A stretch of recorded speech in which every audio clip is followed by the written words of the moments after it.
berdoa, kita minta-minta kepada Tuhan, dan rasanya kadang Tuhan itu sepertinya sulit untuk mendengarkan. Bahkan sampai kadang-kadang kita putus asa. Tapi murid-murid Yesus pun tidak tahu cara berdoa. Mereka iri hati kepada murid-murid Yohanes yang diajarkan berdoa oleh Yohanes. Seorang murid meminta kepada Yesus, "Ajarkanlah kami berdoa." Dengan suka hati, sangat suka, Yesus itu mempergunakan kesempatan itu untuk mengajarkan kepada para murid dan kepada kita sekalian cara berdoa. Bukan cara berdoa, tetapi sikap berdoa. Karena sikap berdoa itu yang perlu.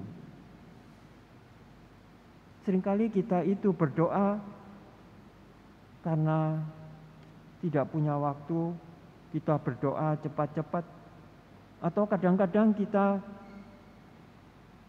sulit ketika diminta untuk berdoa di suatu perjamuan atau hari ulang tahun atau suatu pertemuan, suatu rapat.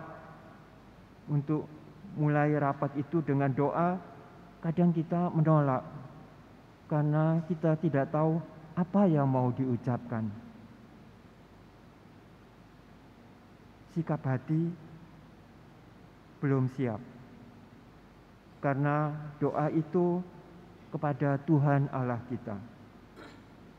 Yesus mengajarkan kepada kita supaya kita bercakap-cakap dengan Bapa itu dengan sepenuh hati sebagai sahabat. Sebagai sahabat. Artinya bicara kita itu lepas dan bebas. Yang perlu barangkali kita mengatur apa yang mau kita minta. Dan siapakah Bapa itu yang kita mau minta? Yesus menyebut Allah itu Bapanya. Bapanya yang di surga. Bapanya itu yang tahu segala apa yang kita perlukan. Bapa itu sahabat yang tidak malu-malu untuk bangun dan memberikan roti kepada sahabatnya yang datang itu. Tengah malam datang, bukan untuk kepentingan sendiri. Sahabat itu berkata, "Sahabatku yang dalam perjalanan singgah di rumahku dan aku tidak mempunyai apa-apa untuk dihidangkan kepadanya."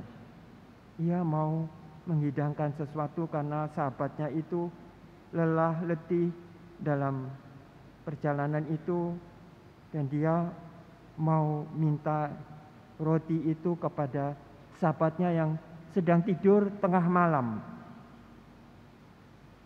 Itulah Allah yang tidak malu-malu untuk bangun, untuk memberikan apa yang diperlukan oleh sahabatnya. Dan kita ini sahabatnya.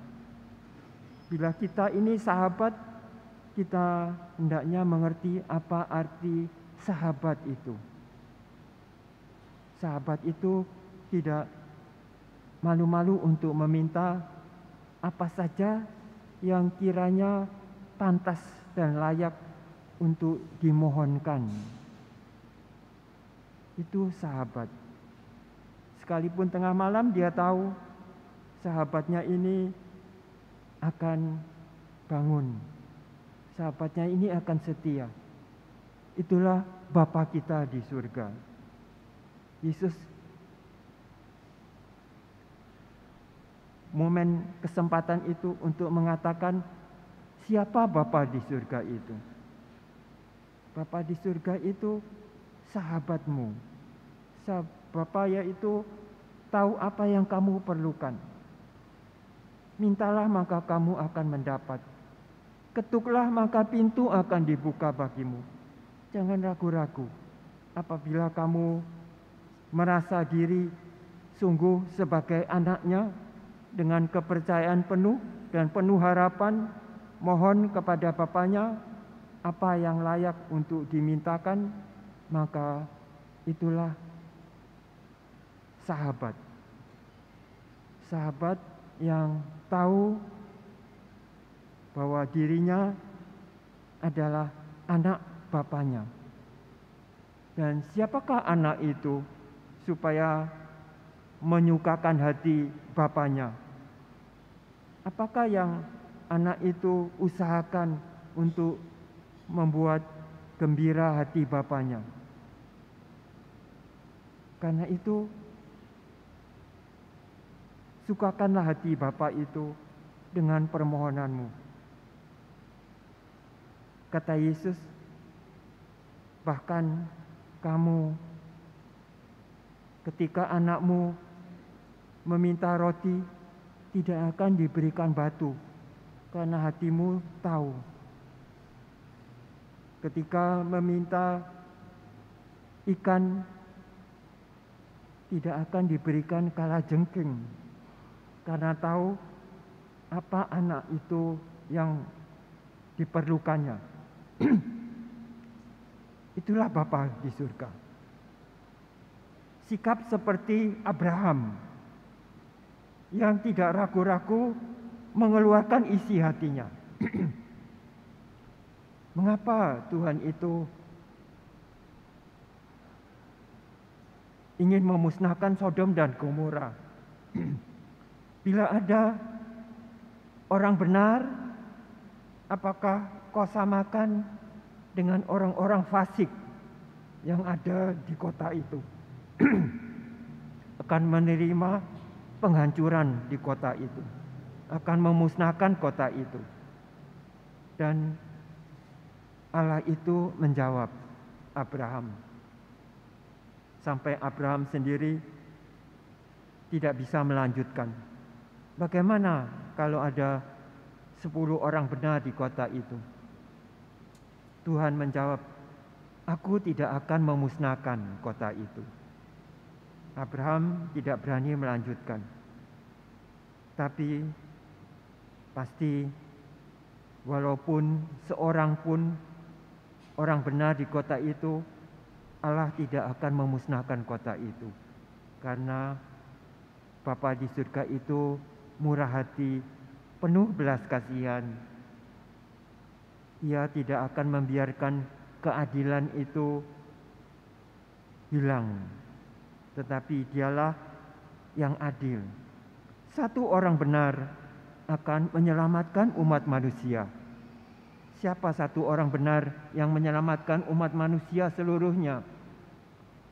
Itulah putranya yang tunggal, yang tahu bahwa dia diutus Bapanya kepada kita untuk membebaskan kita dari hutang-hutang dosa, supaya kita suci murni di hadapannya.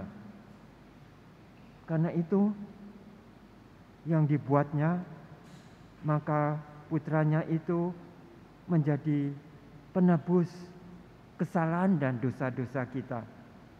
Itulah yang menyebabkan kita sebagai sahabat dari putranya yang sulung itu menggembirakan umat manusia, kita ini. Karena itu jangan ragu-ragu dan percayakan dirimu sepenuhnya dengan penuh harapan bahwa apa yang kamu minta akan dilaksanakan putranya itu. Karena ia sudah membersihkan hati dan budi kita dari segala kejahatan kita. Karena itu bersyukurlah, karena Tuhan itu penuh kasih sayang kepada kita. Mintalah maka kamu mendapat. Pemazmur itu sudah mengatakan, tangan kananmu ya Allah akan menyelesaikan segala sesuatu. Tangan kananmu, siapa dia itu? Dialah Yesus Kristus Tuhan kita. Amin.